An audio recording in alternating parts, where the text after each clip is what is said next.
the big therapy process and the role of what I'm allowing us to call transference. And I want to start just with what comes to you about that word. We said we were going to talk about what we want the word transference to mean.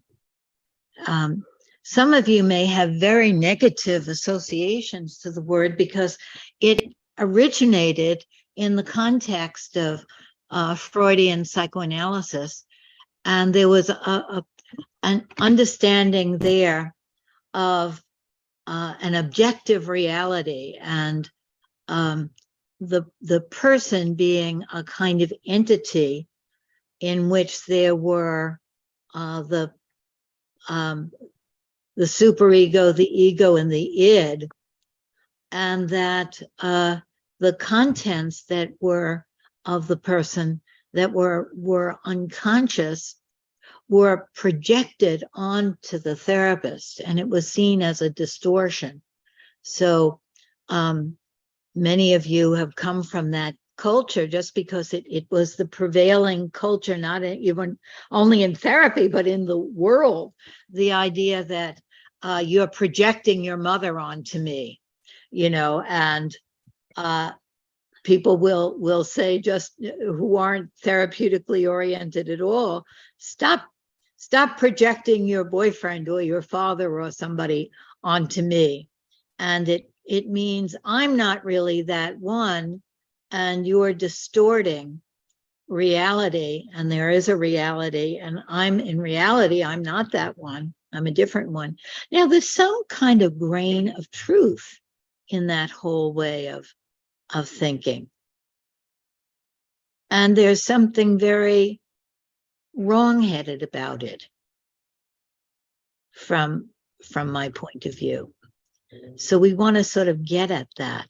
When the kind of relational revolution in psychoanalysis occurred, there were all kinds of ideas bursting through about how it wasn't a one-way street where the client projects onto the therapist, but that we are always in relationship.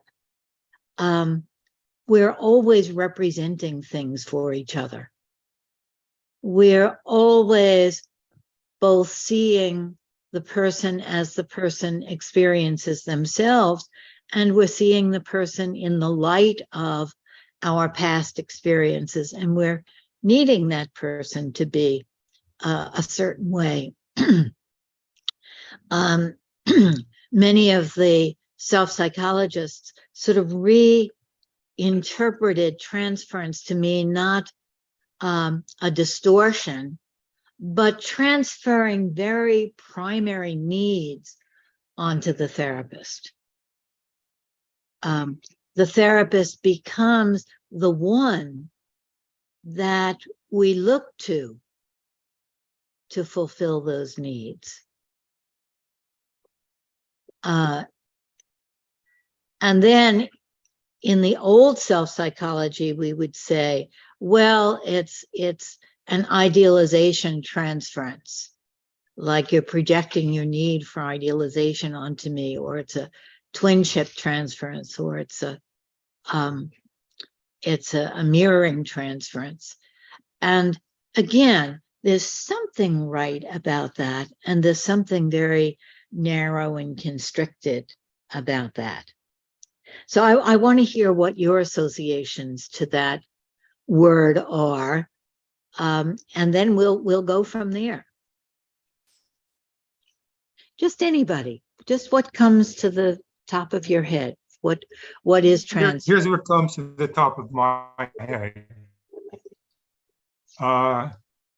That a transference is like an attempt to find an interaction, and you're trying to find a handle for it, and because you're trying to reduce the implicit to something explicit, you're going to lose all sorts of things and maybe gain some what might be.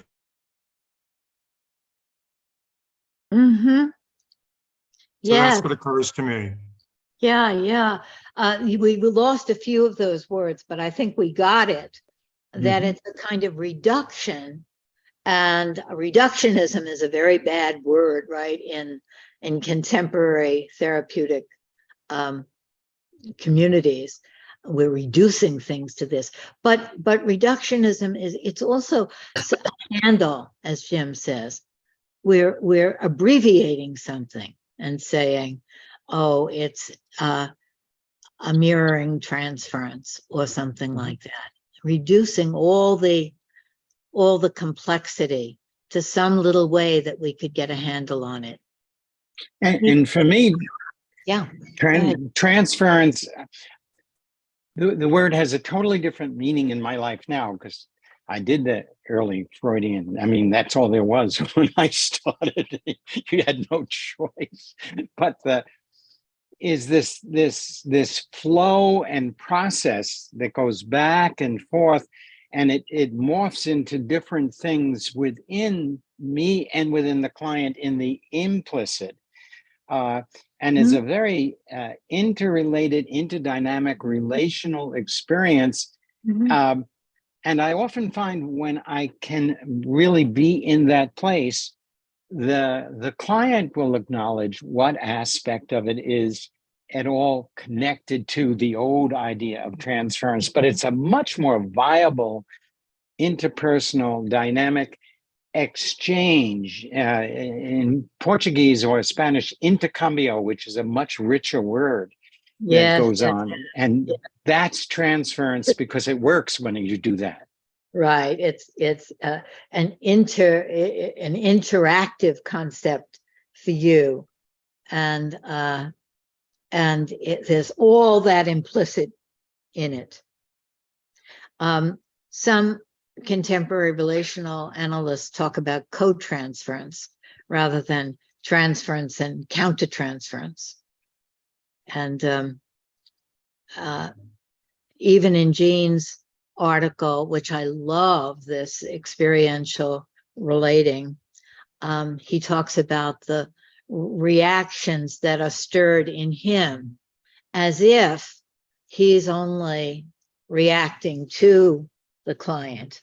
And of course, I think, if we talk to him about it, he would also say from this vantage point that we're stirring reactions in the client as the client is stirring reactions in us, and that we're living within the intersubjective field that we're creating together.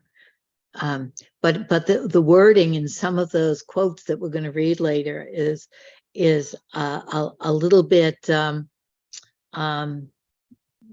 bit constricted. Anybody else? What does the word transference mean? For me, it's a little, can be very informative, actually. So if I have enough self-awareness in the moment, I can wonder, is this really about my husband, so to speak, or is this something I'm bringing to him, or vice versa? Is he really talking to me? Is this who I am really? Or what mix is this of his life and mine and how we interact? But it has an informative edge in with clients. Yes. I love that. You cannot resist it, if you can let it in and curious about if you can dance with it. Yeah. Yes. There's a wonderful song. I wonder if you're familiar with it. And I sometimes use it in couples therapy. It's The Woman Before Me Must Have Been Hard on You. Do you know that song? No. Put it in the chat. Look it up. It's very beautiful. That look in your eyes, I never put you through. Sometimes I think you're talking to the woman before me and you. It's just a beautiful song. It's very tender. So look that up. Right. Maybe we'll play it at the end. Okay, that would be great. Anybody else? I was just going to say, feeling into it right now, transference has something like energy. It's, yeah, that it's kind of in the milieu, and it's hard to say. Originally, I was like transferring. Well, that's putting something in me into you, but I noticed that assumed there was a you and me, you know, first, yeah, and you know, so something about the energy of it, and I guess I'm making it a much bigger word to kind of describe the interaction or the particular kind of relationship that we have. I like that bigger word and the energy. They used to believe in those Freudian times that if you couldn't have a transference, you were unanalyzable. Right. And that the transference was necessary. And in contemporary language, we could say you need the intensity of that energy, right, of what we're calling transference, to have something that has that importance to you, that it's not casual. In order to have what? In order to have the commitment, the impetus, the desire that motivates you to take risks. Anybody else? What does the word transference mean? I think for me, historically, it just felt pathologizing, as if it were two separate people and one of them got to analyze the other and determine what it was. And, you know, my understanding of Genlin's work has really helped me to see it as this interaction and relationship, not just a simple relationship, but really looking at the ways that I can be aware of kind of what I'm experiencing and what the client's experiencing and the us of the relationship, and being able to bring that into the conversation with the client. Right. Yes, absolutely. I like the way you're saying that. Yeah, the connotation of pathologizing, and there's the one person is the therapist is the one that has it together, and the client is the one that has problems, right? And the therapist is the healed one, and the client is the one that needs healing. And of course, in Genlin's writing, there's always that sense that we're all human together. We all have our hang-ups, we all have our problems, we all have our issues. Although Jean does assume and want the therapist to be able to stand the interaction, and to hold the interaction in a way that the client can't. And I would say that we want that to be, but not because the therapist is so much more mature or something than the client, but in that role, that's what we're up to. In the role of the client, I'm going to be as raw and regressed and troubled as I can to deal with that. In the role of therapist, I'm going to be the one that can hold the big thing for us. Does that speak to what you were saying, Jeffrey? Yeah, I like the idea of being able to hold the interaction for both of us. Mm-hmm. Right.